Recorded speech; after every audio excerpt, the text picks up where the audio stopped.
வைகரே வணக்கம். இருள் விலகும் நேரம், சூரியன் உதிக்கும் முன் மனம் தெளியும் நேரம், நாம் சந்திக்கும் நேரம், இதுதான் வைகரை சங்கமம். அனைத்து ஆளுமைகளுக்கும் அன்பான நண்பர்களுக்கும் என் இனிய காலை வணக்கம்.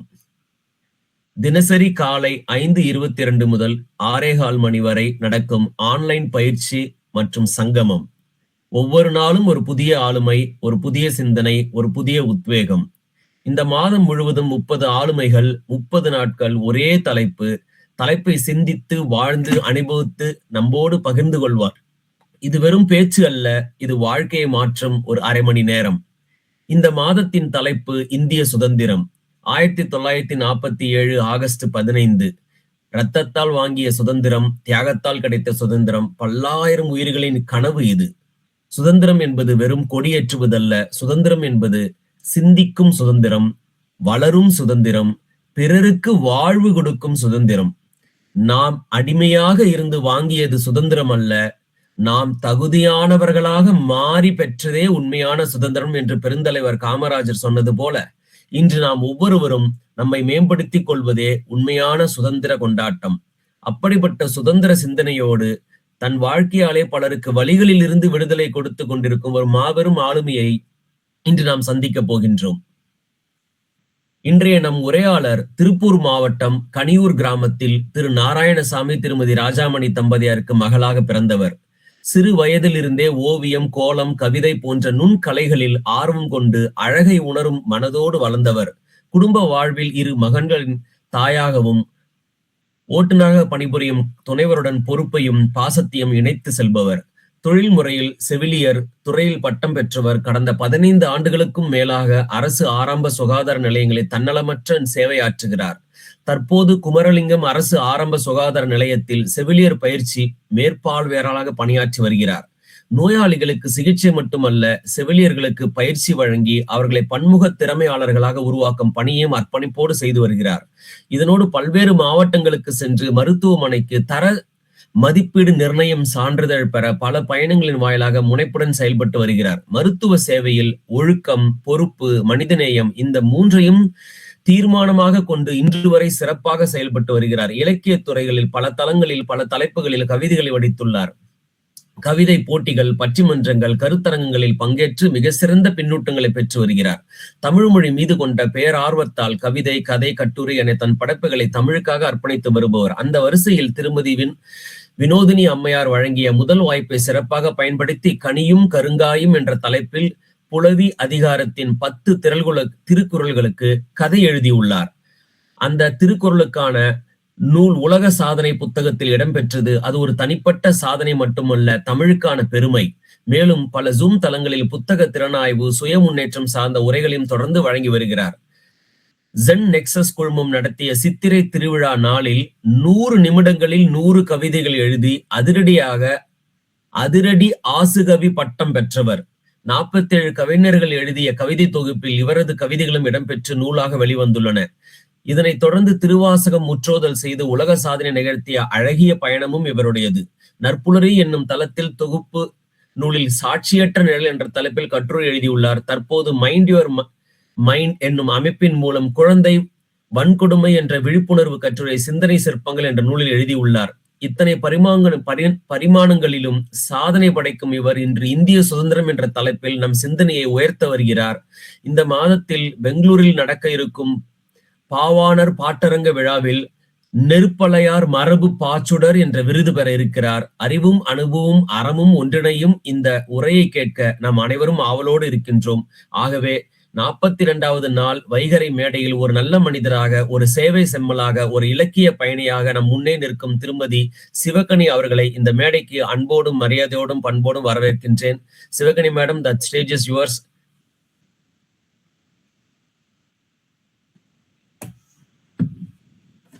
அனைவருக்கும் இனிய அதிகாலை அன்பு வணக்கம்.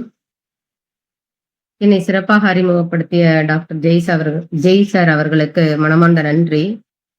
இன்று இந்திய சுதந்திரம் என்ற தலைப்பில் பேச வாய்ப்பு கொடுத்த நமது தள நிர்வாக கமிட்டி உறுப்பினர் அனைவருக்கும் மனமார்ந்த நன்றியை தெரிவித்துக் கொண்டு, இந்திய சுதந்திரம் நம்ம இன்னைக்கு இந்திய சுதந்திரம் அப்படின்னு சொல்லும்போது நம்ம வைகறையோடயே கனெக்ட் பண்ணி பேசலாம் அப்படின்னு தோணுச்சு. இப்ப வைகறை அப்படின்னு சொல்லும்போது, நம்மளுக்கு எல்லாருக்கும் தெரியும். தினம் தினம் நம்ம பயணிக்கிறோம். ஒரு இருட்டிலிருந்து ஒரு வெளிச்சத்த நோக்கி தேடி போகக்கூடிய ஒரு பயணமா தான் இருக்கு.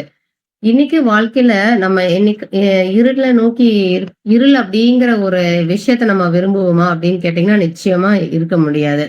சோ அந்த மாதிரி தான் நம்ம சுதந்திரம் அப்படிங்கிறது என்னன்னா, நம்மளுக்கு அடிமை இருள் அப்படிங்கிறதுல இருந்து விலகி, நம்ம ஒரு விடுதலை உணர்வோட நமக்கான உணர்வ வந்து வெளிப்படுத்தக்கூடிய நினைவுகளோட பயணிக்கிறதா இருக்கக்கூடிய விஷயமா இருக்கும் அப்படின்னு தான் சொல்லணும். நம்மளுக்கு ஒவ்வொரு வயசுலயுமே நம்மளுக்கு நினைவூட்டுறது என்ன அப்படின்னு பார்த்தீங்கன்னா, நம்மளுடைய நம்ம செய்யக்கூடிய கடமைகள் என்ன அப்படிங்கிறதெல்லாம் நம்ம உணர்ந்து செய்யறோமா அப்படிங்கிற விஷயம் தான். இப்ப விடுதலை உணர்வு அப்படின்னு நம்ம சொல்லும்போது, அது நம்மளுக்கு எப்படி இருக்கும் அப்படின்னு பார்த்தீங்கன்னா, ஒரு மூச்சு எப்படி நம்ம மூச்சு எப்படி விடுறோமோ, அந்த மாதிரி இருக்கும். அந்த விடுதலை உணர்வு வந்து வாழ்வின் மூச்சோட நம்ம வந்து கனெக்ட் பண்ணி சொல்லலாம்.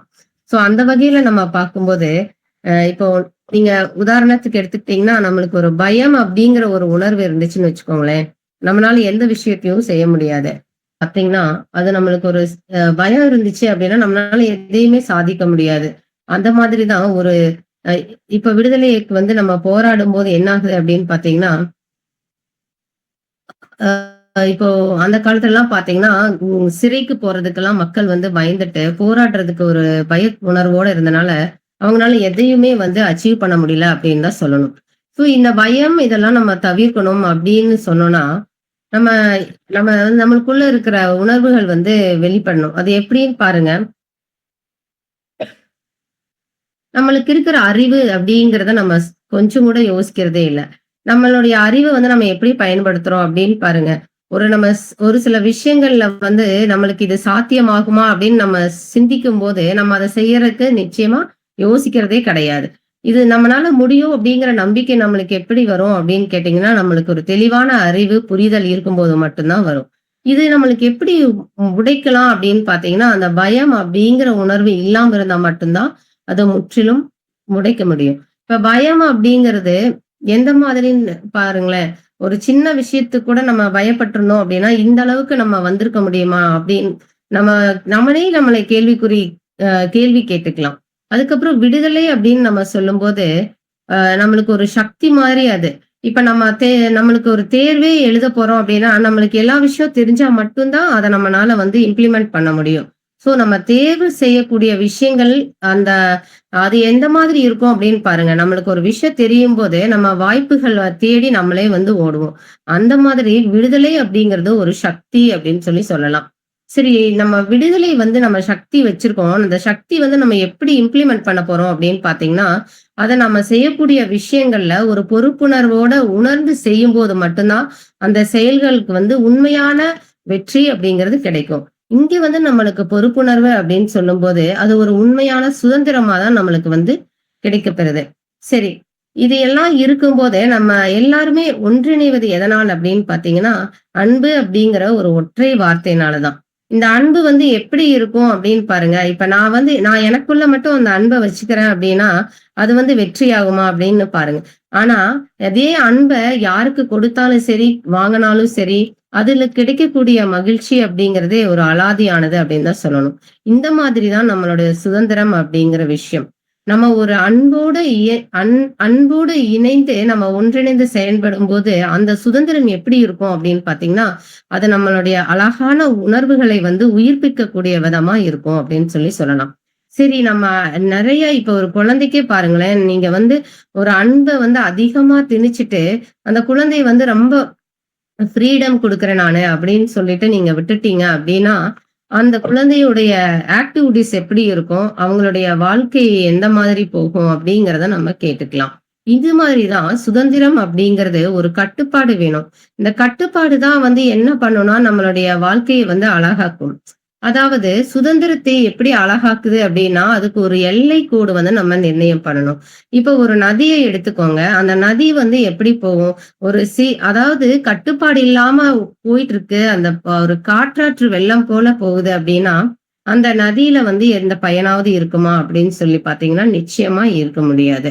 ஸோ ஒரு கட்டுப்பாடோட ஒரு சீரான நதி எப்படி போகுதோ, அந்த நதியினால எவ்வளவு ஒரு வளர்ச்சி இருக்குமோ, அப்படியான ஒரு சுதந்திரம் இருந்தா தான் நம்மளுக்கு வந்து நல்ல முறையில இருக்கும் அப்படின்னு சொல்லலாம். சரி இது எல்லாமே இருந்துருச்சு, எல்லாம் முடிஞ்சிருச்சு. நம்மளுடைய சுதந்திரம் நம்ம எப்படி வந்து சுதந்திர காற்ற சுவாசிக்கிறோம் அப்படின்னா, நம்மளே நம்மள வந்து ஆசுவாசப்படுத்திக்கிற முறையில இருக்கணும்.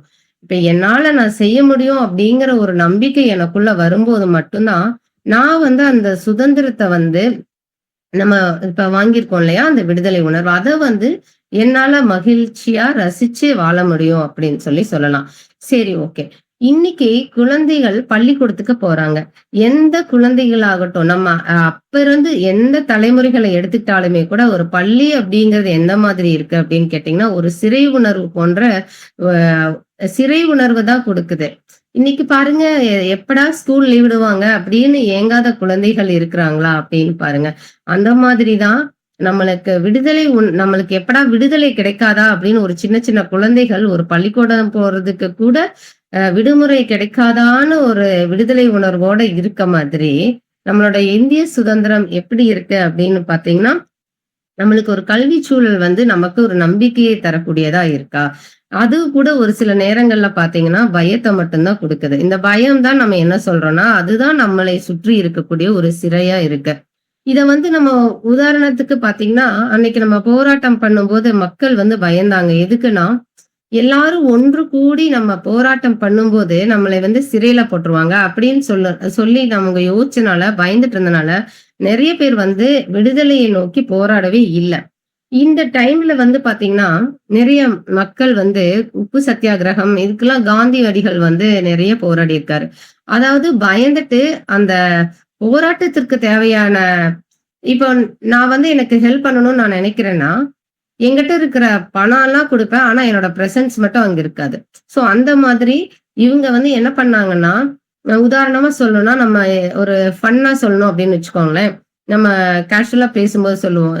நம்ம ஏதாவது திங்ஸ் வாங்கிட்டு பேலன்ஸ் குடுக்கல அப்படின்னு சொல்லி கேட்டோம்னா, இத காந்தி கணக்குல நீங்க எழுதிக்கோங்க அப்படின்னு சொல்லி சொல்லுவோம். காந்தி கணக்கா அப்படின்னு சொல்லி நம்ம யோசிச்சிருப்போம் இல்லையா?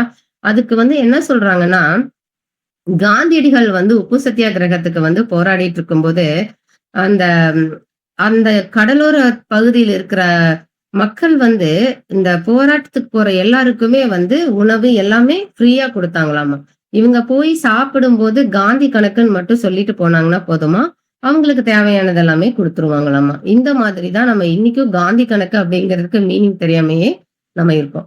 அதுக்கப்புறம் நம்ம சொல்றோம் இன்னைக்கு பெண்களுடைய விடுதலை, பெண்கள் எந்த அளவுக்கு உயர்ந்திருக்காங்க அப்படிங்கிறதுக்கெல்லாம் வந்து உதாரணமா நம்ம சொல்லணும்னா, இன்னைக்கே பாரதியார் வந்து நெறைய வீர அதாவது கவிதைகள் மூலமா வீர உணர்வை வந்து மக்களிடையே ஏற்படுத்தியிருக்காருன்னு நம்மளுக்கு தெரியும். ஆனா, விவேகானந்தரோட சீடர் நிவேதிதா வந்து இந்த மாதிரி வரும்போது, பாரதியார் கிட்ட ஒரு கேள்வி கேட்கிறாங்க. "என்ன உங்க மனைவிய அழைச்சிட்டு வரலையா?" அப்படின்னு சொல்லி கேட்கிறாங்க. அதுக்கு அவரு சொன்னது, "வீட்ல நெறைய வேலைகள் இருக்கும்ல" அப்படின்னு சொல்லிட்டு. அப்ப அவங்க கேட்ட கேள்வி என்னன்னா, "நீங்களே உங்க மனைவிய அழைத்து வரல. அதாவது உங்கள் வீட்டுக்கே நீங்க விடுதலை குடுக்கல அப்படின்னா, எப்படி நீங்க நாட்டுக்கு விடுதலை குடுக்க முடியும்?" அப்படின்னு சொல்லி அந்த கேள்விய வந்து முன் வச்சிருக்காங்க. அப்ப அதுக்கப்புறமா அவரு யோசிச்சு என்ன பண்ணியிருக்காருன்னா, பெண் விடுதலை பாடல்கள்லாம் பாட ஆரம்பிச்சிருக்காரு. "சட்டங்கள் ஆள்வதும், அந்த பட்டங்கள் செய்வதும், பாரினில் பெண்கள் நடத்த வந்தும்" அந்த பாடல், அப்புறம் "பெண்ணுக்குள் ஞானத்தை வைத்தான் ஈசன்" இந்த மாதிரி நெறைய பாடல்கள வந்து பாரதியார் அதற்கப்புறமா எழுத ஆரம்பிச்சிருக்காரு. சோ அச்சம் அப்படிங்கிறது நமக்குள்ள வரும்போது, நம்ம சமத்துவமா வாழ்வோமா அப்படின்னு கேட்டீங்கன்னா, நிச்சயமா இருக்கவே முடியாது. சரி இந்த போராட்டத்துக்காக பாடுபட்ட தியாகிகள் எல்லாம் நம்மளுக்கு நெறைய பேர தெரியும். இதுல வந்து பாருங்க, நம்ம இவ்ளோ தூரம் நம்மளுக்கு பாடுபட்டு குடுத்த சுதந்திரத்த நம்ம எப்படி பேணி காக்கணும் அப்படிங்கிறது ஒரு பக்கம் இருந்தாலும், நம்மளுடைய உரிமை இருக்கா? அதாவது நம்மளுக்குள்ள உரிமை என்ன அப்படின்னு சொல்லிட்டு எனக்கான ரைட்ஸ் அப்படிங்கிறதெல்லாம் நம்ம இன்னைக்கு தேடிட்டு இருக்கோம். இந்த உரிமை கடமையா உரிமையும் கடமையும் ஒன்றிணைந்து இயங்கும்போது தான் நமக்கான உண்மையான சுதந்திரம் அப்படிங்கிறது நிச்சயமா கிடைக்கும்.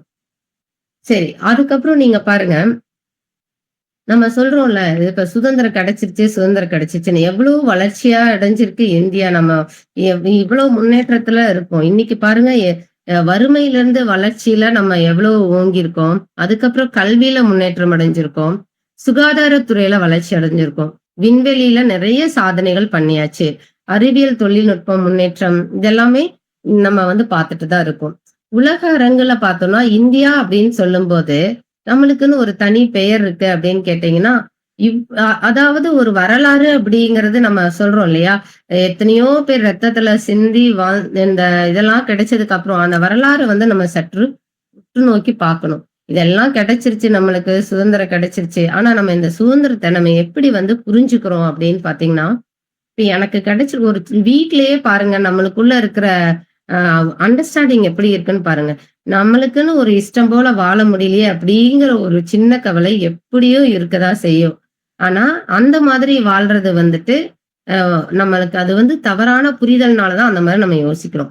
இப்ப நம்ம சொல்றோம் இல்லையா? கட்டுப்பாடு இல்லாம இருக்கும்போது அந்த சுதந்திரத்த நம்ம முற்றிலும் அனுபவிக்கவும் முடியாது. நம்ம நினைச்சதெல்லாம் செய்யணும் அப்படின்னு நினைக்கிறதுக்கு பேரு அது சுதந்திரமா அப்படின்னு கேட்டீங்கன்னா, நிச்சயமா இல்ல அப்படின்னு சொல்லணும். நம்ம இப்ப என்ன உண்மையான சுதந்திரம் அப்படின்னு சொல்றது எத சொல்றோம் அப்படின்னு பார்த்தீங்கன்னா, நம்ம செய்ய வேண்டியதை செய்யணும். அதே சமயம் நம்மளோட உரிமை என்னங்கிறத தெரிஞ்சுட்டு, பொறுப்புணர்வோட நம்ம செய்யக்கூடியது தான் வந்து உண்மையான சுதந்திரம் அப்படின்னு சொல்லலாம். இப்ப நம்ம வேலைக்கு போறோம். அங்க வேலைக்கு போற இடத்துல நம்ம இஷ்டப்படி என் இஷ்டப்படி தான் வேலை செய்வேன் அப்படின்னு இருந்தோம்னா, அந்த இடத்துல அந்த நிர்வாகத்துக்கு எப்படி இருக்கும்னு நீங்க யோசிச்சு பார்க்கணும். ஸோ எல்லா இடத்துலயும் ஒரு சில கட்டுப்பாடுகள் இருக்கும். இப்ப நான் என்னோட கடமைய வந்து நான் முழுசா நான் இன்னைக்கு இத பண்ணணும் அப்படிங்கிறத நான் உணர்ந்து செய்யும்போது, அந்த இடத்துல உண்மையான சுதந்திரம் அப்படிங்கிறது இருக்கும் நிச்சயமா. இப்ப மாணவர்களுடைய சுதந்திரம் எப்படி இருக்கு அப்படின்னு நீங்க பார்த்தீங்கன்னா, நம்ம அ ஸ் அ அதாவது நம்ம படிக்கிறது அப்படிங்கிறது ஒரு விஷயம். நல்லா படிக்கணும் அந்த வயசுல. அதுக்கப்புறம் அவங்களுடைய நேரத்த வந்து கரெக்ட்டா மதிச்சு, அவங்க டீச்சர்ஸ் சொல்றதெல்லாம் கரெக்ட்டா கேட்கணும். பேரண்ட்ஸ் சொல்றத அவங்க வழிநடத்தலெல்லாம் நம்ம ஃபாலோ பண்ணணும். இதை தாண்டி இன்னைக்கு இருக்கிற மாணவர்கள் பார்த்தீங்கன்னா, அ அவங்களுக்கு ஏதாவது ஒரு சின்ன இஷ்யூஸ் அப்படின்னா ஒரு பொது அதாவது பொது ப்ராப்பர்ட்டிய வந்து அவங்க சேதப்படுத்துறது. ஸோ இந்த மாதிரி இருக்கிறதெல்லாம் வந்து நம்ம நிச்சயமா வரவேற்கத்தக்கது கிடையாது. இப்ப ஒரு சில ரூல்ஸ் அப்டின்னா அத ஃபாலோ பண்ணணும். அ உதாரணமா டிராஃபிக் ரூல்ஸ் அப்டின்னாலே கூட அத ஃபாலோ பண்ணணும். நாட்ல என்ன சட்டங்கள் வச்சிருக்காங்களோ அத பின்பற்றணும். நம்ம நம்ம இருக்கிறோம் அப்டின்னா, மாணவர் அப்டிங்கிற அதுக்கான பணிய செய்யக்கூடியவங்களா இருக்கணும். நம்ம சமூகத்துக்கு வந்து ஒரு பயனுள்ள மனிதர்களாக வளரணும் அப்டின்னா, ஒரு சில மாணவர்களுக்குன்னு இருக்கிற சுதந்திரத்த நம்ம கண்டிப்பா கடைபிடிச்சு தான் ஆகணும். சரி இதெல்லாம் பண்றீங்க. இயற்கை வளங்கள இப்ப நீங்க பாதுகாக்கிறீங்களா? அப்படின்னு கேட்டா நிச்சயமா இல்ல அப்படின்னு தான் சொல்லணும். இதுக்கு மாணவர்கள் வந்து என்ன பங்கு எடுத்துக்கிறீங்க அப்படிங்கிறதையும் பார்க்கணும். மாணவர்களை தாண்டி ஒவ்வொரு மனிதர்களுமே வந்து நம்ம இயற்கை வளங்கள பாதுகாக்கணும். எனக்கு நல்ல என்விரான்மென்ட் கிடைச்சிருச்சு அப்படிங்கிறதோட நம்ம இருந்துட்டோம்னா, அந்த சுதந்திர இந்தியா எப்படி அ வளமானதா இருக்க முடியும் அப்படின்னு நம்ம சற்று யோசிக்கணும். சரி. அ குடும்பத்துல சுதந்திரம் இருக்கா அப்படின்னு பார்த்தீங்கன்னா, நம்ம கணவன் மனைவிக்குள்ளேயே பாருங்க நிறைய நேரங்கள்ல கருத்து வேறுபாடுகள் இருக்கும். இதாவது நம்ம ஒண்ணு சொல்லுவோம், அவங்க ஒண்ணு சொல்லுவாங்க. அந்த புரிதல் அப்படிங்கிறது இல்லாம இருக்கும்போது, நம்மளுக்கு வந்து அங்கேயே சுதந்திரம் இல்ல அப்படிங்கிறத யோசிக்கிறோம் நம்ம. ஆனா, இப்போ ஒருத்தர் சொல்லும்போது அதுல இருக்கிற வேல்யூஸ் அப்படிங்கிறத நம்ம உணரும்போது என்ன ஆகும்னா, அந்த இடத்துல விட்டு குடுத்தல் வரும். அந்த பரஸ்பர உணர்வு புரிஞ்சுக்கிற வரும். அப்ப வந்து நம்ம அந்த சுதந்திரம் அப்படிங்கிறத நம்மளே புரிஞ்சுப்போம். அதுக்கப்புறம் முதியோரோட தேவைகள வந்து நம்ம புரிஞ்சுட்டு, நம்ம அவங்களுக்கான விஷயங்கள பண்றது. நம்ம ஒருவருக்கொருவர் வந்து அன்பும், மரியாதையோட நடந்துக்கிட்டோம் அப்டின்னாலே, அந்த இடத்துல நம்ம சுதந்திரம் எனக்கு கிடைக்கல அப்டிங்கிறதெல்லாம் நம்மளுக்கு நிச்சயமா தோணவே தோணாது.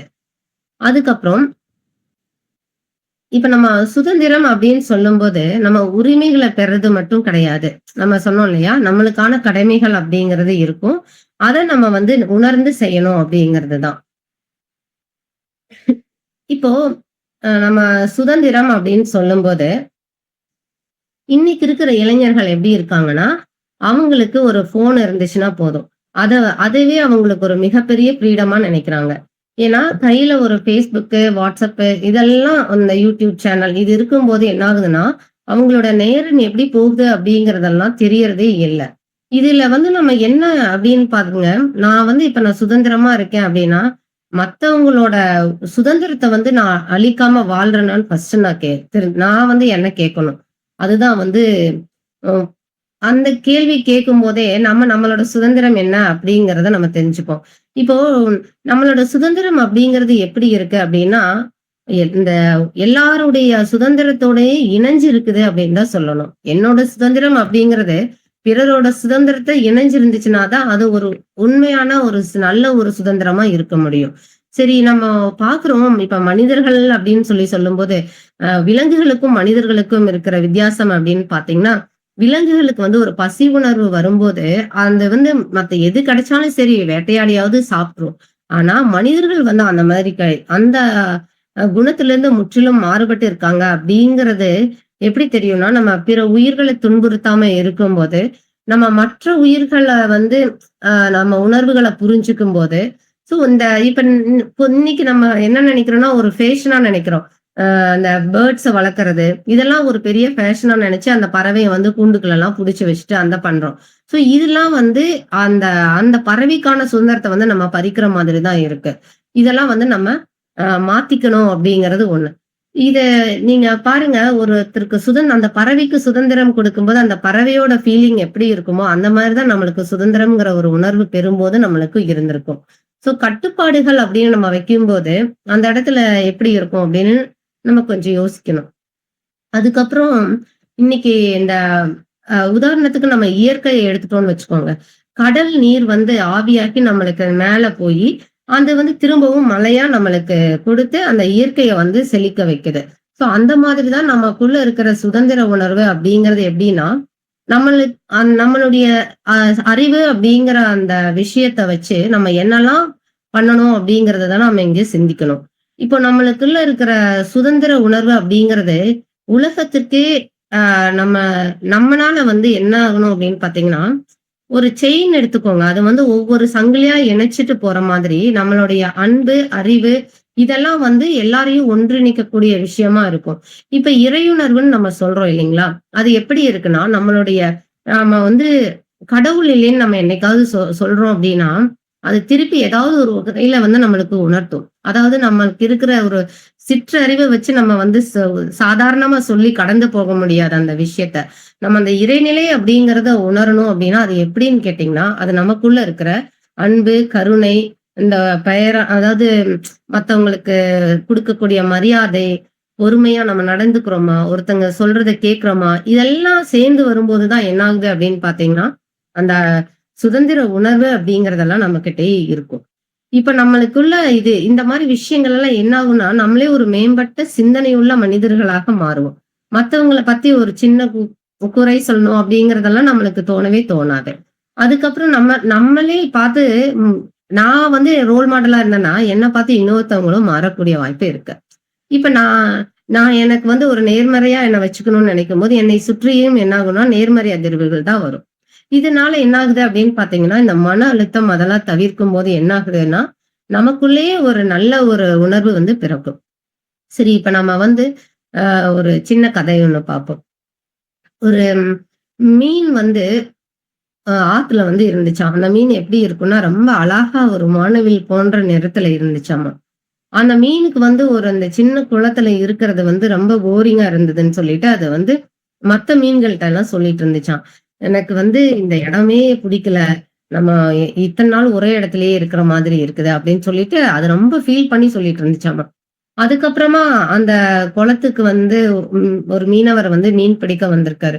அவரு வந்து அந்த மீன பிடிச்சதுக்கு அப்புறம் அந்த அந்த மீனுக்கு எப்படி இருந்துச்சுன்னா, ரொம்ப மகிழ்ச்சியா போய் அதுவே போய் வலையில போய் வரேன் அப்படிங்கிற மாதிரி போய் மாட்டிக்கிச்சு. அது அந்த மீனவர் எடுத்துட்டு போய் என்ன பண்ணிட்டாருன்னா, அவரோட பேஷன் வந்து என்னன்னா, அந்த மீன வந்து ஒரு கண்ணாடி குடுவையில போட்டு வச்சு, அதுக்கு கொஞ்ச நாள் வந்து ஃபுட் போட்டு அது பார்த்துட்டு இருந்தாராமா. அதுக்கப்புறம் அவரோட பேஷன் வேற மாதிரி போனனால, அந்த மீன கண்டுக்காம விட்டுட்டாரு. அப்ப அந்த மீன் என்ன ஆச்சுன்னா, அந்த தண்ணீலயே இருந்து ரொம்ப இந்த தண்ணியும் அழுக்காயிடுச்சு. அந்த மீனுக்கும் வந்து அந்த ஃபீலிங்கும் ஒரு மாதிரி ஆயிடுச்சு. ஐயோ! நம்மளோட இருக்கிற இடம் தெரியாம நம்ம இங்க வந்து மாட்டிட்டோம் அப்படின்னு சொல்லிட்டு, அதுக்கப்புறமா அது ஃபீல் பண்ணுச்சாமா. அதுக்கப்புறம் இந்த மீன் என்னாச்சுன்னா, அது மூச்சு திணறி சாகுற ஸ்டேஜுக்கு வந்துருச்சுன்னு நெனச்சுட்டு அப்படியே அது மயக்கம் ஆயிடுச்சாமா. உடனே அந்த மீன எடுத்துட்டு போயி, அந்த மீன் நம்ம மனுஷன் என்ன பண்றான்னா, கொண்டு போயி அத தூக்கி போட்டலாம் அப்படின்னு சொல்லி அந்த குளத்திலேயே தூக்கி போட்டாராமா. தூக்கி போட்டதுக்கு அப்புறமா தான் அந்த மீன் வந்து நம்ம உயிரோட இருக்கோம் அப்படிங்கிறத தெரிஞ்சுட்டு, நம்ம பழைய இடத்துக்கு வந்திருக்கோம் அப்படிங்கிறத அது புரிஞ்சுச்சு. இன்னைக்கு நம்ம எப்படி இருக்கிறோம்னா, நம்ம இருக்கிற இடத்துல நிறைவு காண்றது அப்படிங்கிறது நம்மகிட்ட இல்ல. ஆனா, நம்ம இல்லாத விஷயங்கள தேடி அதை நோக்கி தான் பயணிச்சுட்டு இருக்கிறோம் அப்படின்னு சொல்லலாம். ஏன்னா, நம்ம ஒரு அதாவது சின்ன கார் வச்சிருக்கோம்னா, பெருசா வச்சிருக்கிறவங்கள பார்த்துட்டு நம்மளுக்கு அது மேல அத நோக்கி பயணிக்கிறோம். ஆனா, அதற்கான இலக்க நிர்ணயிச்சு அதற்கான ஒரு திட்டமிடல், அந்த தெளிவான பார்வை அதெல்லாம் இருக்கான்னு கேட்டீங்கன்னா, அதெல்லாம் இந்த மீன் மாதிரி தான் நம்மளுடைய மனிதர்கள் இன்னைக்கு இருக்காங்க. இதெல்லாம் மாறணும் அப்டின்னா என்ன அப்டின்னு பார்த்தீங்கன்னா, நம்ம வந்து எல்லாருடைய இணக்கமா இருக்கணும். நம்மளுக்கு கிடைத்த சுதந்திரத்த சரியா பயன்படுத்தணும். இதெல்லாம் தான். இப்ப பாருங்க, இன்னைக்கு அ எத்தனையோ முதியவர்கள் இருக்காங்க. அவங்க கிட்ட நம்ம என்னைக்காவது உரையாடி இருக்கோமா அப்படின்னு கேட்டீங்கன்னா, உரையாடுவோம். எதுக்குன்னா, நம்மளோட தேவை இருந்துச்சுன்னா, ஜஸ்ட் பேசிட்டு வந்துருவோம். ஆனா, தலைமுறைகள் மாற்றம் அப்படின்னு சொல்லி நம்ம பேசினாலும் கூட, ஒரு இளைஞன் வந்து ஒரு தாத்தாட்ட வந்து கேட்குறாங்க. நீங்க எப்படி ஒண்ணுமே இல்லாம இருந்திருக்கீங்க உங்களோட காலத்துல. எங்களுக்கெல்லாம் எவ்ளோ இருந்து எங்களுக்கு இன்னும் எங்கனால ஒண்ணும் ஐ மீன் இது இன்னும் ஏதாவது தேவைப்படுது அப்படிங்கிற மாதிரி அந்த பையன் வந்து கேட்டிருக்கிறான். டிவி இருக்கு, செல்போன் இருக்கு, எல்லாமே இருக்கு அப்படின்னு சொல்லி அவன் வந்து ரொம்ப கேஷுவலா கேட்கும்போது அந்த தாத்தா சொல்றது, இது எல்லாமே உங்க காலத்துல இருந்துச்சு. ஆனா எங்க காலத்துல இருந்த விஷயங்கள் அப்படின்னு கேட்டீங்கன்னா, ஆ நம்மளுக்கு அன்பு இருந்துச்சு. ஆனா உங்ககிட்ட அந்த அன்பு, அந்த பொறுமை, கருணை, நேர நிர்வாகம், உங்களுக்கான ஒரு திட்டமிடல் இருக்கா? நீங்க விளையாடணும்னு நினைச்சு வெளியில போய் விளையாடுறதுக்கான வாய்ப்புகள் இருக்கா? புத்தக வாசிப்பு அப்படிங்கிறது இன்றைய இளைஞர்களிடம் இருக்கா? உங்களுக்குள்ள இருக்கிற நண்பர்களுக்கான உரையாடல்கள் இருக்கா? சரி மத்தவங்கள மரியாதையா நடத்தணும் அப்படிங்கிற ஒரு கண்ணியம் உங்ககிட்ட இருக்கா? அப்படின்னு சொல்லி அவருக்கு பதில் குடுக்குறாரு. அதுக்கப்புறமா நாங்க வந்து நெறைய நாட்கள் வந்து மாலையில போய் வெளியில எல்லாம் விளையாடி இருக்கோம். அந்த வெயில் எல்லாம் எங்க மேல படும். இந்த ஏசி எல்லாம் எங்களுக்கு தேவையே இல்ல. கரண்ட் இல்லைனாலும் கூட நாங்க நிம்மதியா வாழ்க்கை நடத்துறோம் அப்படின்னு சொல்லிட்டு. சரி எனக்கு ஏதாவது ஒரு சின்ன கவலைனா கூட நான் என் நண்பர்கள் கிட்ட வந்து நான் பகிர்ந்துக்குவேன். ஆனா நீங்க இன்னைக்கு முகம் தெரியாத நண்பர்களோட தான் நீங்க இருக்கீங்க. அப்படின்னு சொல்லிட்டு அவரு புரிய வைக்கிறாரு. சோ எங்களோட பெருமை அப்படின்னு நாங்க நினைக்கிறது என்ன அப்படின்னா, நாங்க செருப்பில்லாம கூட கால்ல ரோட்ல நடப்போம். ஆ விளையாட்டு பொருள் எல்லாம் நாங்களே செஞ்சு நாங்க விளையாடிப்போம். ஆனா இன்னைக்கு உங்களுக்கு தாகம் எடுச்சுன்னா போய் தண்ணி குடிப்போம். நம்மளுக்கு தேவையான விஷயங்கள நாங்களே பண்ணிப்போம். ஆனா நீங்க இன்னைக்கு இருக்கிற பொருள்கள கூட மத்தவங்களுக்கு கொடுத்து பகிர்ந்து வாழக்கூடிய தி திறமைகள் இல்லாத மாரி நீங்க இருக்கீங்க அப்படின்னு சொல்லிட்டு. இப்ப உறவுகள் அப்படின்னு சொல்லும்போது நாங்க அடிக்கடி உறவுகள் வீட்டுக்கு போவோம். ஆனா நீங்க இன்னைக்கு யார் வீட்டுக்காவது போகணும் அப்படின்னா, நான் இன்னைக்கு வர்றேன் அப்படின்னு முன்னாடியே எச்சரிக்கை மணி குடுத்துட்டு தான் நீங்க வரவே முடியும். அந்த மாதிரி. அதுக்கப்புறம் ஒரு அதையெல்லாம் சொல்லி முடிச்சுட்டு சொல்றாரு, "இன்னைக்கு வந்து நாங்க இவ்வளோ நாள் இருக்கோம் அப்படின்னா, அதுக்கு ஆரோக்கியமான வாழ்க்கை முறை தான் காரணம்." அப்படிங்கிறதையும் அவர் அந்த தம்பிட்ட சொல்றாரு. "இன்னைக்கு நீங்க உங்களுடைய உணவு முறையெல்லாம் எப்படி இருக்கு அப்படிங்கிறத நீங்க உங்களுக்குள்ளேயே கேள்வி கேட்டுக்கோங்க." அப்படின்னு சொல்லிட்டு, அவரு இறுதியா சொல்றாரு, நம்மளுக்கு புதையல் வந்து பழசா இருந்தாலும் கூட, அத அதுல இருக்கிற விஷயங்கள் வந்து எப்படி இருக்கும் அப்படின்னு கேட்டீங்கன்னா, நம்மளுக்கு ஒரு பூர்வீக சொத்து நம்ம கையில குடுக்கும்போது எப்படி இருக்குமோ, அந்த மாதிரியான உணர்வு தான் என்னன்னா, எங்களுடைய தலைமுறையில இருக்கிற நல்ல பண்புகள் இதெல்லாம் தான் அப்படின்னு சொல்லி, அந்த முதியவர் வந்து சொல்றாரு. சோ இந்த மாதிரி கிடைச்ச சுதந்திரத்த நம்ம எப்படியெல்லாம் நம்ம யூஸ் பண்றோம் அப்படிங்கிறத நம்ம கேள்வி கேட்டுக்கலாம். இப்ப பாருங்க, நம்ம சொன்னோம் இல்லையா? நம்மளுடைய சுதந்திரம் அப்படின்னு சொல்லும்போது, எத்தனையோ வீரர்கள் இது பண்ணாலும் கூட, இன்னைக்கு இருக்கிற இளைஞர்கள் வந்து இன்னைக்கு இளைஞர்களுடைய மனநிலையை மாறி எப்படி இருக்கணும்? நம்மளோட நாட்ட வந்து பெருமைப்படுத்தும் விதமா இருக்கணும். சோ ஒரு கொடிய ஏற்றி வைக்கிறாங்க அப்படின்னா, அந்த இடத்துல தேசிய கீதம் பாடுறாங்கன்னா, அதற்கான மரியாதைய அந்த இடத்துல செலுத்தணும். அதுக்கப்புறம் நம்ம இயற்கை வளங்கள் எல்லாம் பாதுகாக்கணும். எதிர்கால இந்தியாவை உருவாக்கக்கூடிய தலைமுறை வந்து நம்ம இளைய தலைமுறை தான். சோ அவங்கள வந்து வழிநடத்தக்கூடிய பொறுப்பு அப்படிங்கிறது நம்ம கிட்ட தான் இருக்கு. சுதந்திரம் அப்படிங்கிறது உரிமை அப்படின்னு சொல்லிட்டு நம்ம சொல்லிட்டே இருந்தாலும் கூட, அத பொறுப்பு அப்படிங்கிறத மறந்துட்டு, நம்ம எல்லாரும் இருக்கிறோம் அப்படின்னு தான் சொல்லணும். சோ வலுவான இந்தியா உருவாகணும் அப்படின்னா, நம்ம வழிகாட்டல் அப்படிங்கிறது சிறப்பா இருந்தா மட்டும் தான், இளைய தலைமுறைய வந்து கரெக்ட்டான பாதையில கொண்டு போக முடியும் அப்படிங்கிறது. நம்ம அனுபவிக்கக்கூடிய சுதந்திரம் எப்படி இருக்கணும்னா, மத்தவங்களையும் காக்குற மாதிரி இருக்கணும். நம்மளையும் பாதுகாக்கிற மாரி இருக்கணும். அதே சமயம் நம்மளுடைய நாட்டையும் வந்து மேம்படுத்தக்கூடியதா இருக்கணும் அப்படின்னு சொல்லலாம். அதுக்கப்புறம் பாருங்க, ஒரு பறவை நான் சொன்னேன் இல்லையா? இந்த ஒரு கூட்டுல வந்து அந்த பறவைய புடிச்சு வைக்கும்போது, அதோடைய மனநிலை அதாவது உதாரணமா சொல்லணும்னா, நம்மளுடைய சுயம் அப்படிங்கிற விஷயத்தையே அந்த இடத்துல வந்து மறந்துருவோம். அதுதான் உண்மையான விஷயம். நான் வந்து இப்படிதான் அப்படிங்கிறதையே நான் மறந்துருவேன். ஒரு ஒரு கிளிய புடிச்சிட்டு வந்து கூண்டுல வச்சுட்டு, அ மனிதர்கள் மாரி பேசுறதுக்கெல்லாம் சொல்லிக் குடுத்து, ஒரு மனுஷன் ட்ரை பண்ணான். நம்ம கொஞ்ச நாள் ஆனதுக்கு அப்புறமா அந்த கிளி வந்து, நாம வந்து மனிதன் மாரி பேசுறோம். நம்ம கிளிங்கிற அந்த ஃபீலே இல்லாம இருந்துச்சாமா. அந்த டைம் பார்த்து ஒரு பறவை வந்துச்சாமா. அப்ப வந்து அந்த பறவை வந்து என்ன மாரியே இருக்கியே அப்படின்னு சொல்லிட்டு, நானும் உன்னோட உன்னோட இனம் தான் அப்படின்னு சொல்லிட்டு, அதுக்கப்புறமா அது பேசிட்டு, அதுக்கப்புறம் தான் தோணுச்சாம். இது வந்து நம்ம வந்து நம்மளோட சுயத்த இழந்து நம்ம இங்க அடிபட்டு அடிமையா இருக்கிறோம் அப்படின்னு சொல்லிட்டு. அப்போ ஒரு நாள் வந்து அந்த மனிதர் வந்து எவ்வளவு ஒரு சில வார்த்தையெல்லாம் சொல்லும்போது, அது திரும்ப சொல்லலையாமா. அதுக்கப்புறம் அவர் வந்து அந்த கூண்டுல இருந்து அந்த பறவைய வந்து விடுவிச்சுட்டாராமா.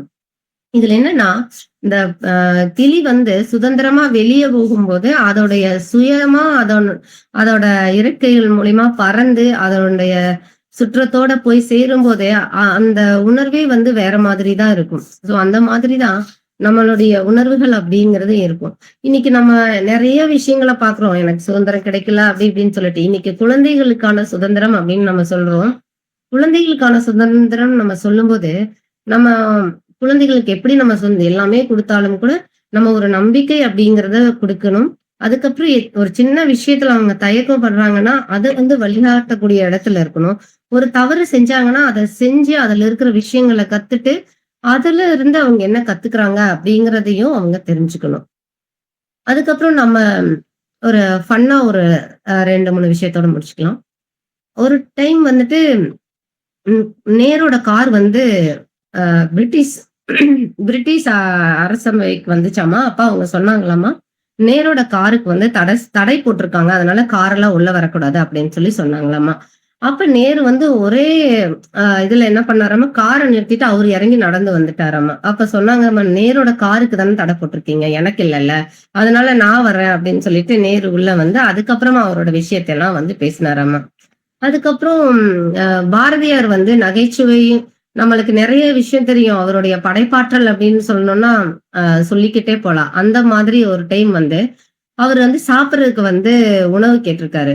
"எந்த மாதிரியான உணவு உங்களுக்கு தேவைப்படுது?" அப்படின்னு கேட்கும்போது, "எனக்கு வீர பலகாரம் குடுங்க" அப்படின்னு சொல்லி கேட்டாராம். "வீர பலகாரமா? அது என்னடா வீர பலகாரம்?" அப்படின்னு சொல்லி பார்க்கும்போது, இந்த போண்டா, இட்லி அதெல்லாம் வந்து மெது மெதுவா இருக்கும். அதெல்லாம் நம்ம வந்து வீர பலகாரத்த லிஸ்ட்ல கொண்டு வர முடியாது.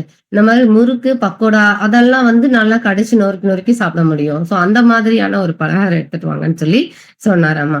அதுக்கப்புறம் நம்மளுக்கு எல்லாருக்கும் தெரியும் ஒரு கதை தெரியும். இந்த பிரிட்டிஷ்காரங்க வந்துட்டு வெள்ளையர்கள் வந்து ஒயிட்டா இருக்கிறதுக்கு வந்து என்னன்னா, எங்கள வந்து ஃபர்ஸ்ட் ஒரு மாவுல வந்து பண்ணி பார்த்தாங்க.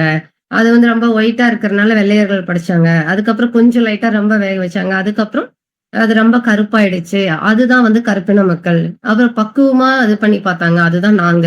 சோ பக்குவப்பட்ட இந்தியர்கள் தான் நாங்க அப்படின்னு சொல்லிட்டு ராதாகிருஷ்ணன் வந்து நகைச்சுவை உணர்வா ஒரு இடத்துல வந்து பகிர்ந்திருப்பாரு.